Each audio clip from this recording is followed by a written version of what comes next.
아이고, 또 우리 사회에 이렇게 의인들, 정상적인 분들 곳곳에서 나타나고 있는데요. 부장판사, 현직입니다.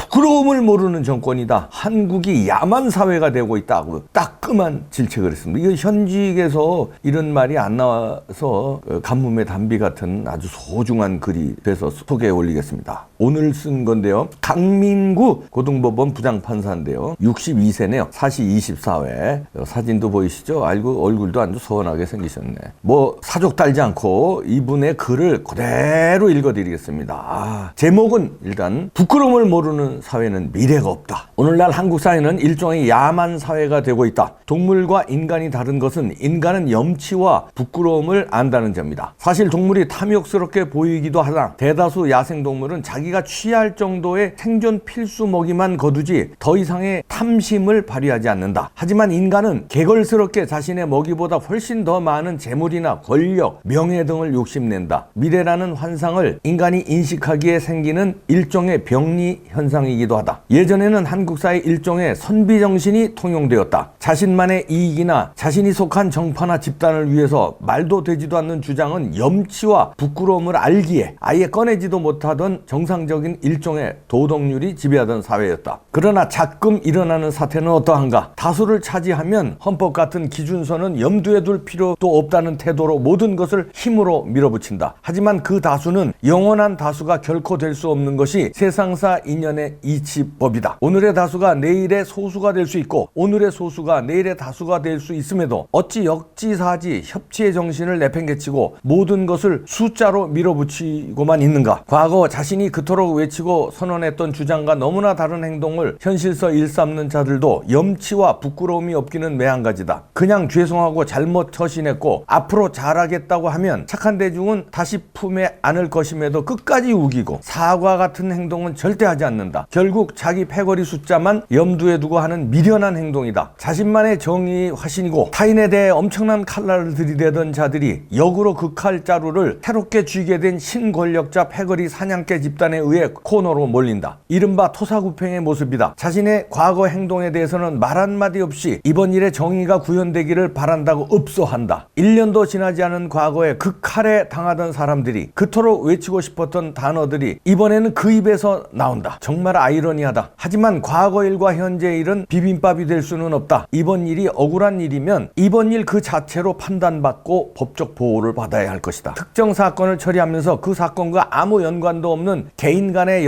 여사한 안부 연락 흔적 같은 것을 공공연히 퍼뜨려서 그 피고인을 더 궁지에 몰아넣는 기법의 야비한 방법을 수시로 쓰기도 한다. 그러다가 이번에는 자기가 그 방식으로 폰도 빼앗기고 압수당한다. 헌법상 기본권인 사생활 비밀이나 인격권 보호 개념은 안중에도 없다. 오늘날 스마트폰이나 SNS는 단순한 기계나 앱이 아니고 그 사용자의 제2의 인격체가 화체되어 있는 특수한 것이다. 그냥 탈탈 털고 싶은 욕구가 수사기관에서 생기는 것은 너무도 당연하겠으나 그것의 한계를 사법부 법관이 해안에 눈을 뜨고 반드시 사법적 통제를 해야 한다. 그 통제의 끈을 놓으면 개인의 자유와 권리는 국가라는 미명 아래 비참하게 무너진다. 국가도 개인의 인격과 신체, 재산의 안전을 보장하기 위해 존재하는 것이지 개인을 부당하게 억압하기 위해 존재하는 것이 아님을 잊으면 안 된다. 나라의 국민이면 누구나 소득에 따른 납세 의무가 있다. 하지만 소수의 국민에게 상당한 범위 내의 누진세율이 아니라 아예 황금알 낳는 거위에 배를 가르듯이 도살적 충과세를 아무렇지도 않다는 듯이 자행하는 것도 국가가 부끄러움을 잃고 있기 때문이다. 그리스 로마 아래 포갑 세금 정책은 그 정권 그 나라의 붕괴를 필연적으로 가져왔음을 동서고금의 역사가 말해준다. 언론기관과 권력기관이 합사하여 무슨 덫 같은 것을 설치해서 특정인이 그 함정 속에 빠지기를 기다리다가 여의치 않으니 전파 매체를 통해 열심히 짜여진 각던대로 작전대로 프레임을 대중에게 전파하고 그런 일을 막아야 될 책임 있는 자리에 있는 자가 역으로 그 작전에 동조하는 듯한 행동과 말을 여과 없이 내뱉는 것도 염치의 실종 사태이기는 마찬가지다. 정말 열거하자면 끝이 없을 것 같다. 이 정도에서 그치지만 아직도 선한 국민은 부디 이 나라가 잘 되기만을 바라고 노년에 특별한 추가적인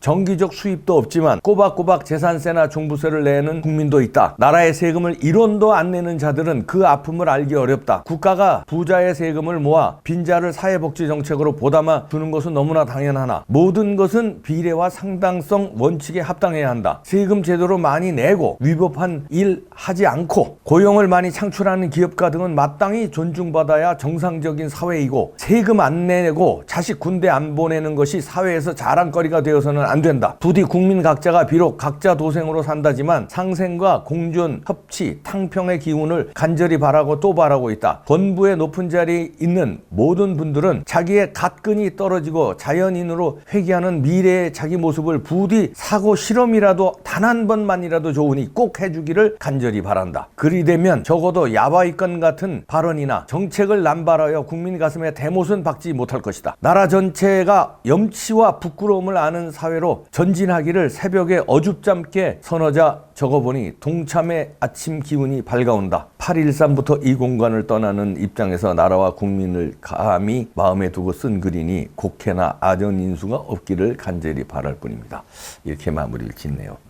참 명문이네요. 다시 한번 알려드리는데요. 현직 부장판사 강민구 고법 부장판사 대단하네요. 하나 틀린 말이 없습니다. 오히려 제 생각에 조금 모자람. 더 국민은 울분해 있고 더 개판으로 지금 하고 있는데 그래도 선비정신이 있으시고 부장판사의 고귀한 직업이 있으시니까 글을 아주 정제해서 그러나 그 안에는 엄청난 그 전철살인이 있습니다. 부디 이 글을 지금 현직에 계시는 검사님들, 판사님들, 선관위 계시는 분들, 그 다음에 청와대 직원들, 위정자들, 국회의원들 좀 읽어보시고 느끼시기 바랍니다. 느끼시지 않으십니까? 안 느끼면 인간이 아니고 그냥 그대로 사십시오. 뭉칩시다. 8월에 이 부장판사의 말대로 우리가 좀 염치가 있는 사회, 부끄러움을 아는 사회로 되돌려 놓아야 되겠습니다. 구독도 눌러주시고요. 주말에 꾹꾹 모입시다. 우리의 힘을 보여줍시다. 우리가 이렇게 많이 모였다. 우리의 함성이 들리지 않느냐? 보여줍시다. 마치겠습니다.